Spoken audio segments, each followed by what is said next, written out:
First contact misconceptions. The observation deck of the Meridian diplomatic vessel Eternal Harmony offered a panoramic view of the stars, but Grand Arbiter Valzic's attention was fixed on the approaching human ship. Unlike the elegant biomimetic curves of Meridian vessels, the human craft was all hard angles and exposed infrastructure, a brutalist approach to spacefaring that made the Grand Arbiter's facial tentacles twitch with barely concealed disdain. Such primitive aesthetics, he murmured to Commander Telleris, his chief military advisor. One would think a species would outgrow such utilitarian design philosophies once they achieved interstellar travel. Telleris, whose crystalline exoskeleton glimmered under the observation deck's ambient lighting, made a sound approximating a chuckle. The humans have only breached the light barrier within the last century, Arbiter. The Meridian Confederation had been traversing the stars for millennia before we abandoned such rudimentary approaches. Valzic's 8 eyes blinked in sequence, a gesture of contemplative agreement. The Meridian Confederation represented the pinnacle of galactic civilization, an alliance of 17 sentient species that had maintained peace and prosperity across 3 spiral arms for over 12,000 years.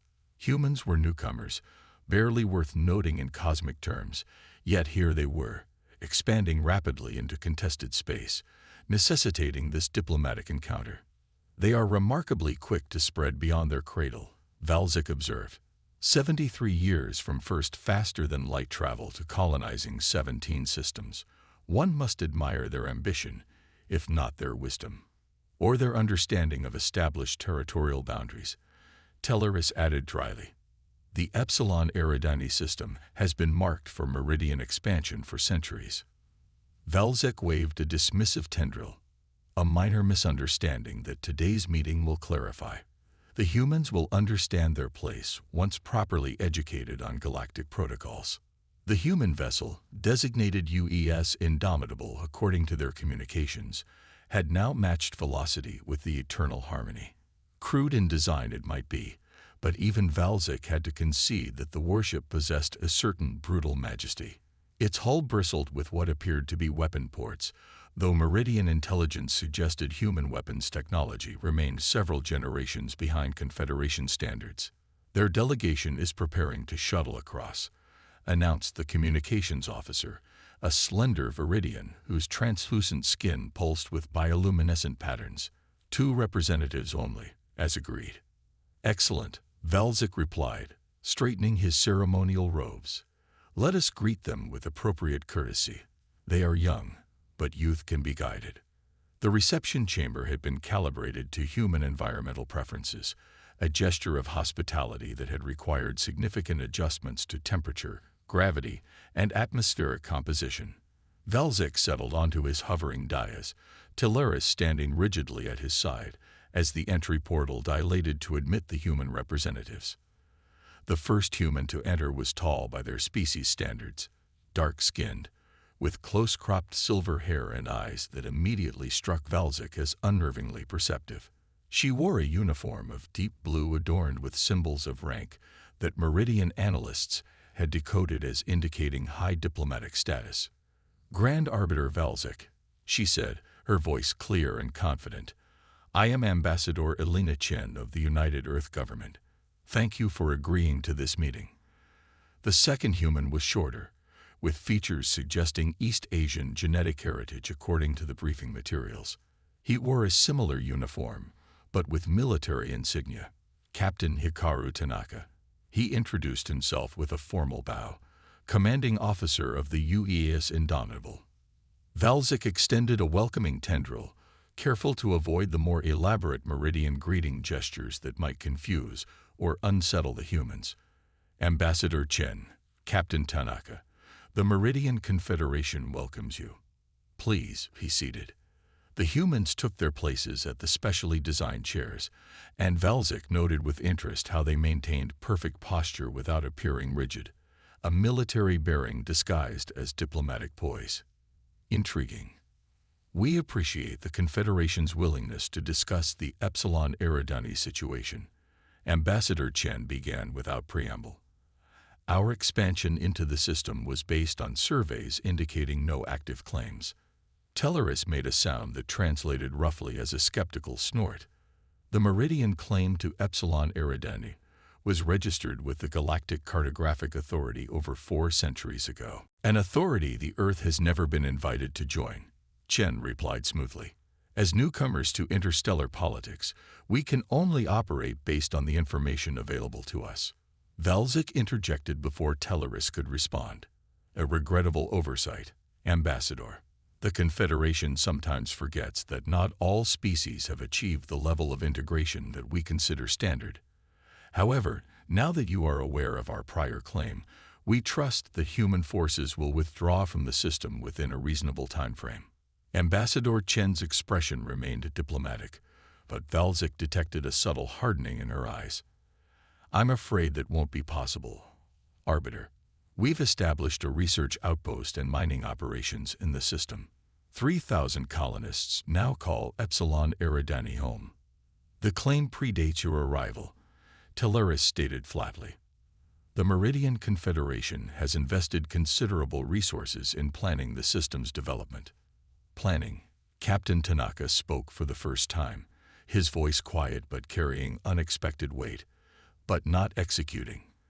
Under both Earth law and what we understand of common galactic practice, unclaimed and uninhabited systems are open to settlement. Velzik's tendrils rippled with mild irritation. Captain, there is a difference between unclaimed and unsettled. The Confederation's expansion follows careful 1,000-year plans. We don't rush from system to system forgive me, like an invasive species. If the humans took offense at the near-slip, they didn't show it. Ambassador Chen simply smiled. A gesture Velzik found difficult to interpret given human facial musculature. Perhaps we could propose a compromise, she offered. Joint development of the Epsilon Eridani system. Human settlements in the outer system. Meridian development of the inner planets. Tellerus visibly stiffened, but Velzik raised a tendril to indicate he should remain silent. The arbiters studied the humans carefully. Their proposal was unexpectedly reasonable, if presumptuous. Such an arrangement would be unprecedented, he said finally.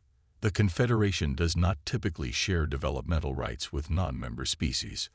Unprecedented circumstances call for innovative solutions, Chen replied. Humanity is eager to establish positive relations with the Confederation.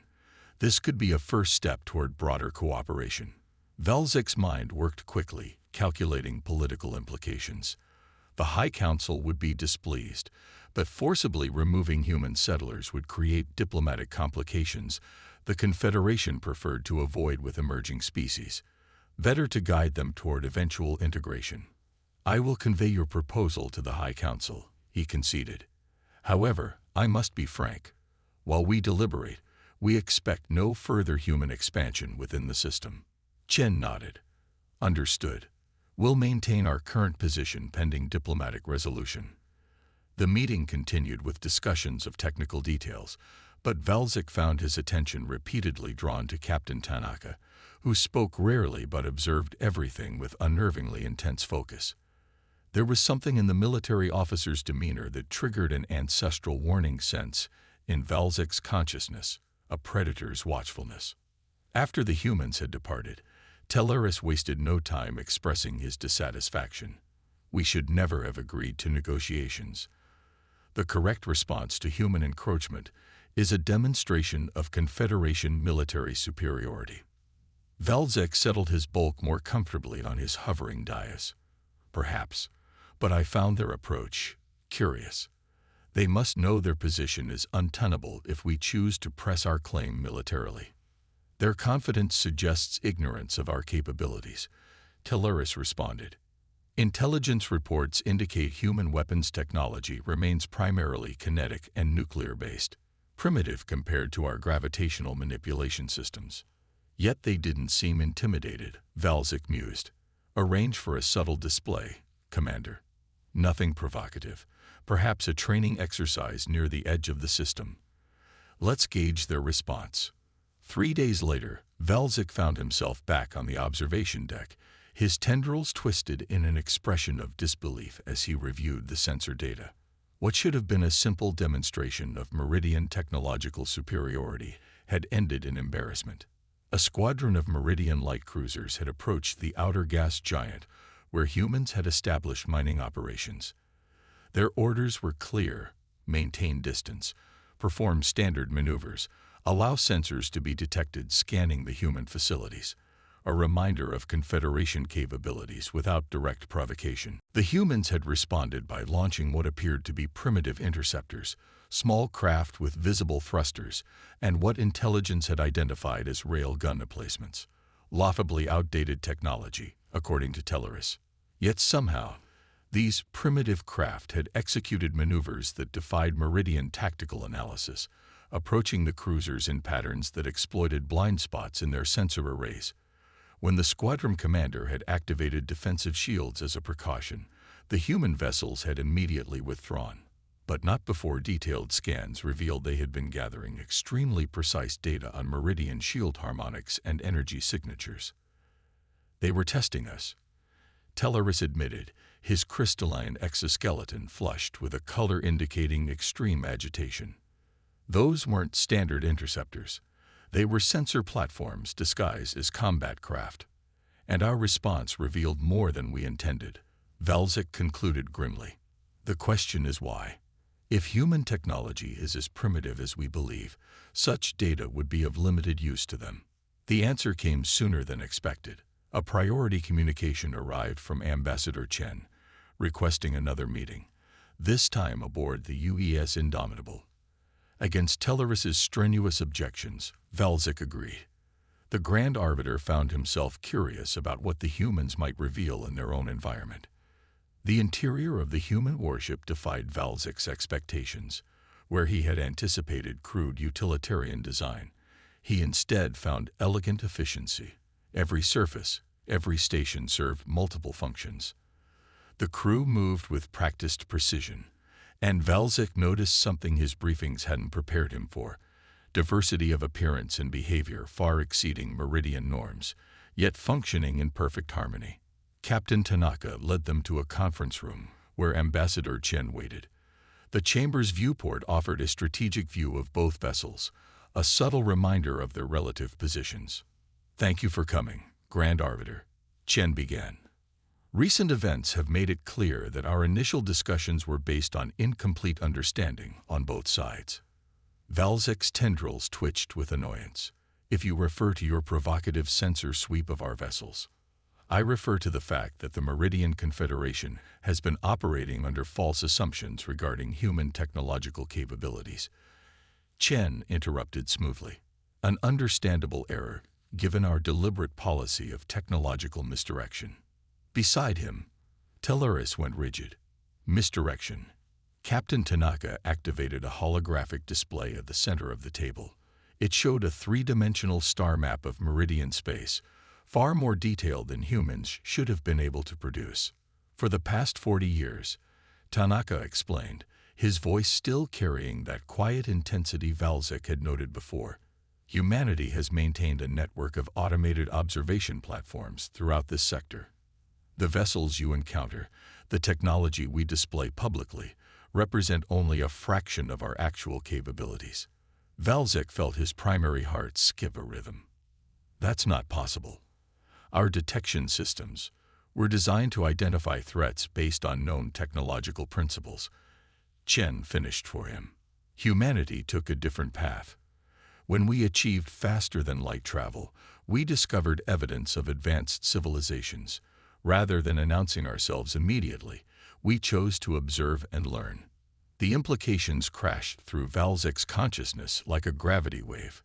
If the humans had been watching, studying, analyzing Meridian technology for decades while deliberately presenting a primitive facade, the Epsilon Eridani situation, he said slowly, this was never about a colony, was it? Chen's expression remained diplomatic, but there was no hiding the shift in power dynamics now evident in the room. The outpost is genuine, as is our desire for peaceful relations, But we needed to understand whether the Meridian Confederation would recognize an emerging species as equals or treat us as subjects to be eventually assimilated.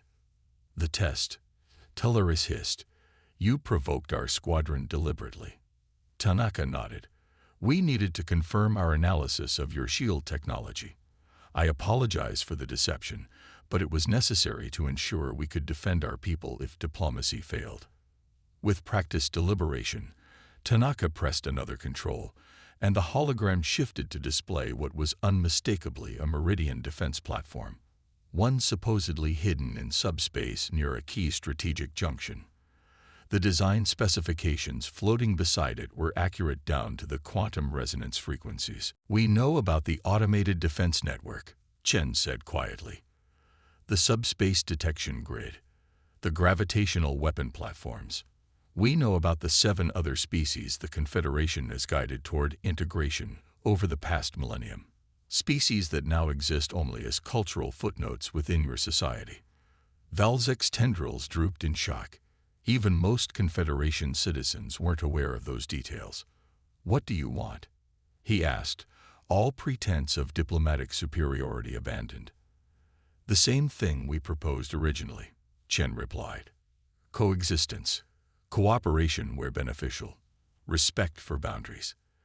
The difference is that now you understand we're negotiating from a position of knowledge, not ignorance. Valzek stared at the human representatives, seeing them truly for the first time. Not primitive newcomers to be guided and eventually absorbed, but something the Confederation hadn't encountered in thousands of years, a species that had observed them from the shadows, analyzed their strengths and weaknesses, and prepared accordingly. I will need to consult with the High Council, he said finally. Of course, Chen nodded. In the meantime, we hope the Confederation will reconsider its position on Epsilon Eridani. We have additional sensor data suggesting the system may contain resources valuable to both our peoples. As Valzek and Teleris prepared to return to their vessel, Captain Tanaka escorted them to the shuttle bay. In the corridor, they passed a memorial wall displaying images of what appeared to be human vessels and crews from their history. Tanaka paused, gesturing toward the displays. Our path to the stars wasn't easy, Grand Arbiter. We fought wars of annihilation among ourselves. We faced extinction multiple times. When we finally achieved unity and looked to the cosmos, we carried those hard lessons with us. His finger traced the image of a primitive ocean vessel. This was called a destroyer, a small warship designed to protect larger vessels. It looks harmless compared to modern ships, yet in its day, it changed the nature of warfare. Throughout our history, it's never been wise to judge human capabilities by appearances. As his shuttle returned to the Eternal Harmony, Valzek gazed out at the human warship, seeing its angular design with new understanding. Not primitive aesthetics, but deliberate engineering. Every exposed element serving a purpose, every seemingly crude aspect hiding sophisticated technology. The Confederation had made a critical error, one based on arrogance thousands of years in the making. They had categorized humans according to established patterns of species development, never considering that the patterns themselves might be flawed. The humans had arrived on the galactic stage not as novices to be guided, but as equals who had been watching from the shadows, patient, calculating, and far more dangerous than anyone had imagined. The Battle of Epsilon Eridani, the High Council chamber of the Meridian Confederation, glowed with the bioluminescence of agitated counselors. 17 representatives, one from each member species, occupied the tiered semicircle facing Grand Arbiter Valzek, who had just finished delivering his report on the human situation. Preposterous. The Vanek counselor's carapace vibrated with indignation, sending harmonic resonances through the chamber. You suggest we adjust our 1,000-year expansion plan because of primitives who achieved spaceflight mere decades ago. High Admiral Moradin, Supreme Commander of the Confederation Fleet, stepped forward. Unlike the politicians surrounding him, his movements carried the decisive precision of one accustomed to military command. With respect, Counselor, Moradin's voice resonated through his translator. The Grand Arbiter's concerns merit serious consideration. Our intelligence failure in this instance is unprecedented. The humans deceived us. Telleris added from his position beside Valzik. They presented a technological facade while conducting covert surveillance of our systems and technology. Standard classification protocols fail because we've never encountered this strategy before. The ethereal counselor, whose gaseous form shimmered with particles of light, drifted closer to the center of the chamber. Deception is irrelevant. If human technology approaches parity with our own, the question becomes one of containment rather than integration. Valzik's tendrils twisted in discomfort. Ambassador Chen made it clear they seek recognition and cooperation, not conflict. Their proposal for joint development of Epsilon Eridani is a distraction, High Admiral Moradin interrupted. A diplomatic gambit while they continue to analyze our capabilities. The human's behavior follows no known species development pattern, making them unpredictable and dangerous. The chamber fell into tense silence, broken only by the subtle harmonic resonances of the counselors communicating through secondary channels. Valzik could sense the shift in consensus, away from diplomatic resolution towards something more direct. "What do you propose, Admiral?" The wrathy counselor's voice echoed from multiple mouths simultaneously. Moradin activated the central holographic display, showing a tactical overview of the Epsilon Eridani system. A decisive demonstration of Confederation superiority. Not annihilation. We are not barbarians. But a clear military statement that establishes the correct relationship between our civilizations. The display zoomed in on the human outpost orbiting the system's outer gas giant. Our intelligence now indicates this facility houses approximately 3,000 colonists, with a defensive perimeter of 6 warships and automated platforms. I propose deploying the 7th Fleet, 12 capital ships with support craft, to surround the colony and demand immediate surrender and withdrawal. And if they refuse? Valzik asked quietly. Moradin's upper limbs made a gesture approximating a shrug. Their ships will be disabled, their defensive systems neutralized. We will evacuate the colonists and return them to the nearest human system. A regrettable but necessary lesson in galactic realities. The Grand Arbiter felt deep unease ripple through his consciousness. "Admiral, you've reviewed my report on the extent of human intelligence gathering. You understand that they may have countermeasures we haven't anticipated." "I've analyzed the data thoroughly," Moradin replied with professional confidence. "Their successful scanning of our shield harmonics is concerning but not decisive. Even with that knowledge, the technological gap remains substantial. The 7th Fleet carries our latest defensive innovations, systems even we didn't possess when the humans began their observations." The council chamber erupted in overlapping discussions, but Valzik could already sense the emerging consensus. The Confederation had maintained peace among the stars for millennia through judicious demonstrations of overwhelming force when necessary. Tradition and instinct both demanded a response that would establish the correct hierarchical relationship with this upstart species. 3 standard days later, High Admiral Moradin stood on the command deck of the dreadnought Celestial Authority, flagship of the 7th Fleet. Around him, officers from 6 different Confederation species worked with the synchronicity born of centuries of unified doctrine and training. "Status report," he commanded as the fleet prepared to exit hyperspace near Epsilon Eridani. "All vessels report ready, Admiral," the tactical officer responded. "Emergence in 30 seconds. Defense systems at full capacity, weapons primed but inactive as ordered." Moradin nodded in satisfaction. The mission parameters were clear, an overwhelming show of force to compel human compliance, with minimal risk of escalation. 12 capital ships against 6 human vessels represented such disproportionate power that resistance would be futile and therefore unlikely. Emergence in 5, 4, 3, 2, 1. The viewport flared with the characteristic blue shift of hyperspace transition before resolving into normal space.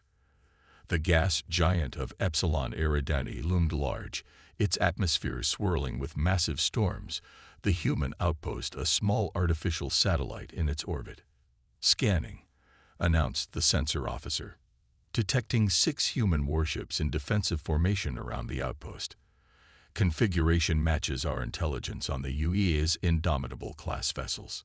Open communications, Moradin ordered. Standard diplomatic protocols. The communications officer worked her console, then looked up with an expression of confusion.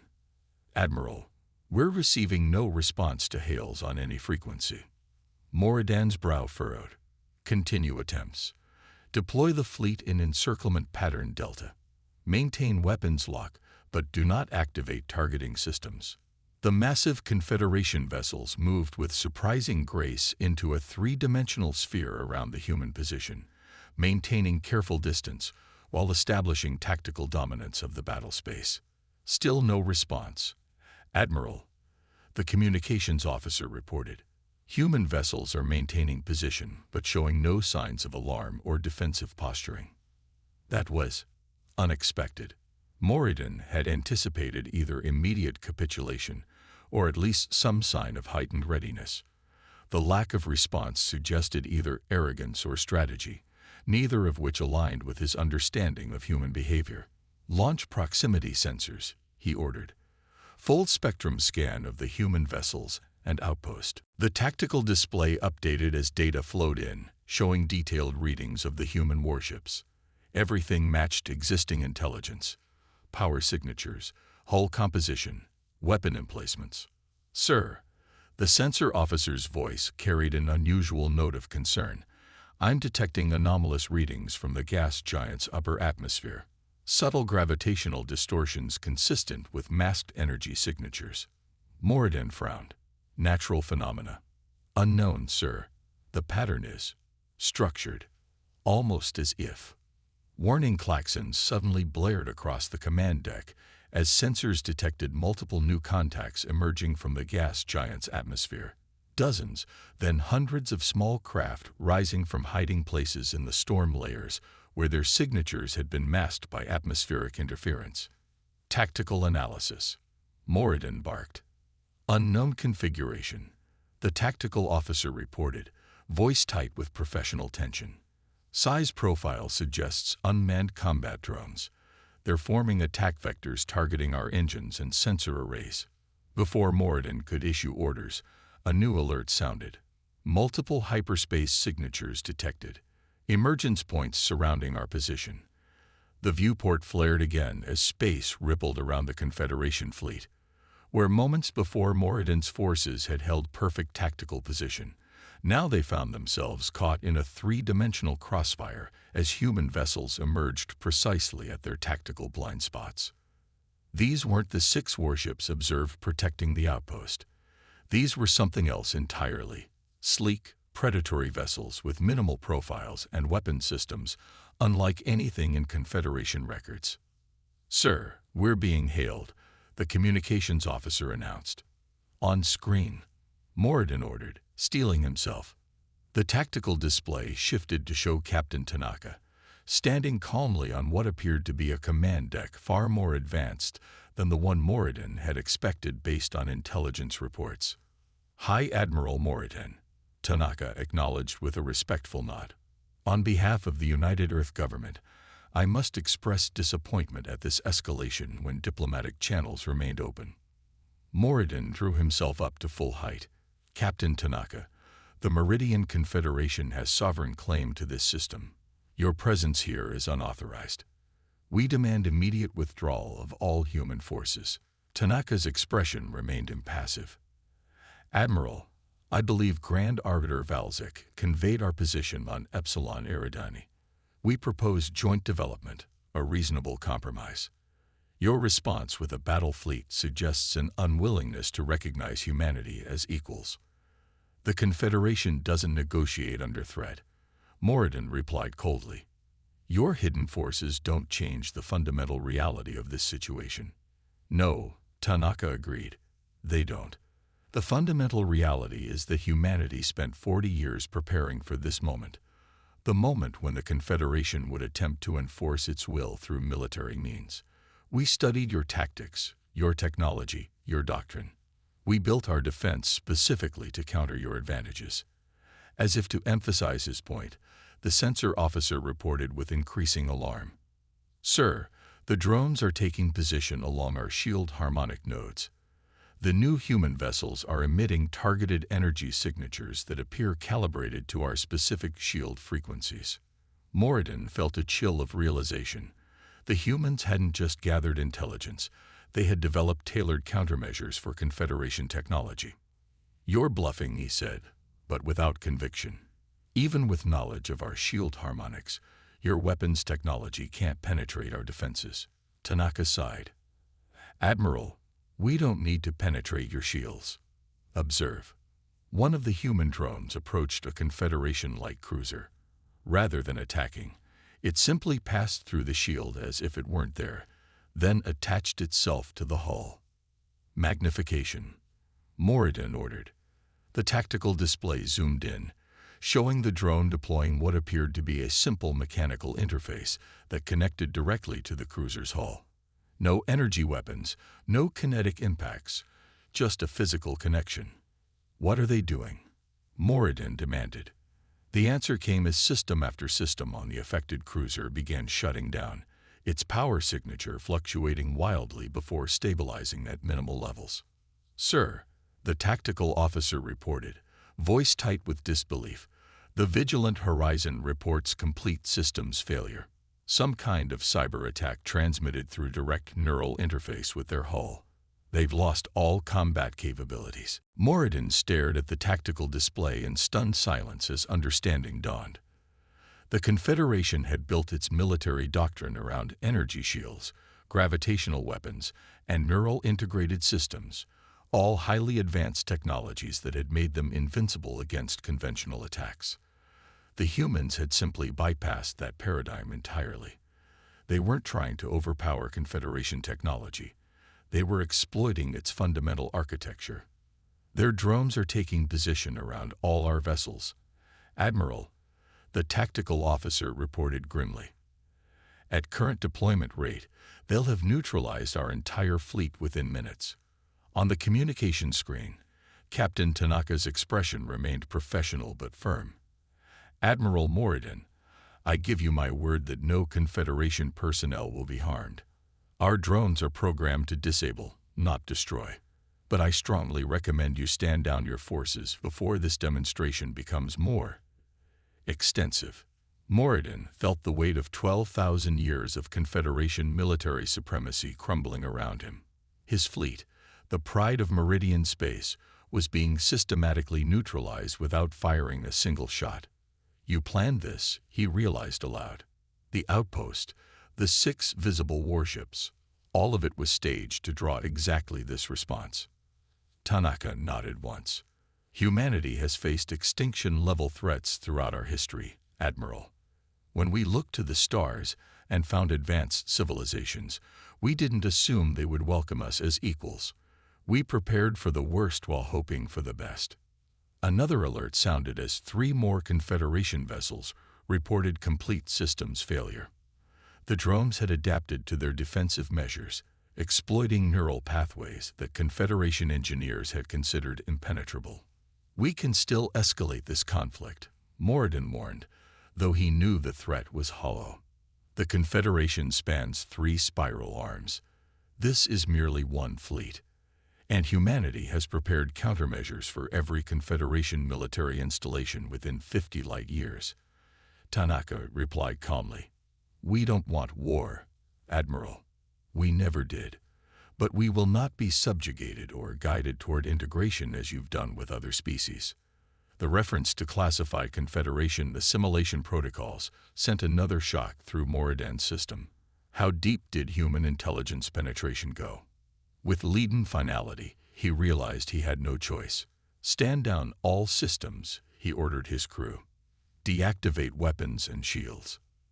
The command deck fell silent as officers complied, the only sound the soft hum of life support systems. "A wise decision, Admiral," Tanaka acknowledged. "Now perhaps we can return to diplomatic solutions. Ambassador Chen is prepared to reopen negotiations regarding Epsilon Eridani, this time with a clear understanding on both sides." 3 days later, Grand Arbiter Valzik stood in the observation lounge of the Eternal Harmony, watching as the last Confederation vessels prepared to depart Epsilon Eridani. Beside him, Ambassador Chen maintained diplomatic composure, though Valzik could detect subtle signs of satisfaction in her posture. The treaty will be ratified by the High Council within a standard month, Valzik informed her. Joint development rights for Epsilon Eridani, with clear territorial boundaries and resource-sharing protocols. Chen nodded, a historic first step. The United Earth government hopes this will establish a precedent for future cooperation. Indeed, Valzik replied, his tendrils moving in patterns that indicated complex emotion.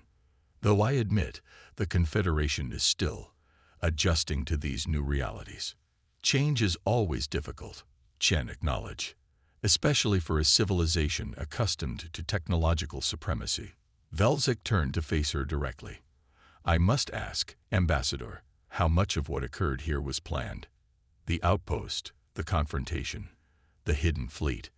Chen's smile held genuine warmth, though her eyes remained calculating. Let's say humanity preferred to establish relations from a position of mutual respect rather than perceived weakness. The demonstration became necessary only when diplomatic approaches were rejected. And the technological disparity. The ability to neutralize our most advanced systems. Not disparity, Chen corrected gently. Difference. Humanity took a different evolutionary path than the Confederation. Where you perfected a single technological approach over millennia, we developed multiple competing methodologies. Our strength lies not in technological superiority, but in adaptability and diverse approaches. Valzik absorbed this, finding wisdom in her words that echoed ancient Meridian philosophies long forgotten in the Confederation's long period of unchallenged dominance. There is much our peoples could learn from each other, he admitted. That's our hope as well, Chen replied, beginning with Epsilon Eridani, but perhaps extending throughout the galaxy. The universe is vast, and likely holds threats neither of our civilizations has encountered. Better to face them as allies than as rivals. As Valzik watched the human ships, no longer disguising their true capabilities, maneuvering with precision around the gas giant, he contemplated how thoroughly his understanding of the cosmic order had been upended in the span of a few short days. The Meridian Confederation had ruled supreme for so long that it had forgotten a fundamental truth. Evolution favored adaptation over perfection. The humans, with their brief, chaotic history and their multiplicity of approaches, had reintroduced that principle to a galactic society grown complacent in its perceived superiority. Captain Tanaka mentioned something about human vessels called destroyers, Valzik remarked. Small ships that changed the nature of warfare despite appearing harmless. I believe I understand his meaning now. Ambassador Chen nodded. Throughout our history, it's never been wise to judge human capabilities by appearances.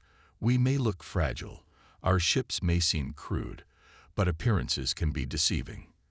A lesson, Valzik acknowledged, that the Confederation will not soon forget. As the diplomatic vessel prepared to depart, Valzik took a final look at the human outpost, no longer a simple colonial endeavor in his eyes, but the vanguard of a civilization that had achieved something remarkable. Rather than announcing themselves to the galaxy and demanding recognition, humans had watched, learned, and prepared. They had understood the rules of the game before ever sitting at the table. The age of unquestioned Confederation dominance had ended not with apocalyptic warfare or dramatic confrontation, but with the simple, undeniable demonstration that humanity would not be underestimated again.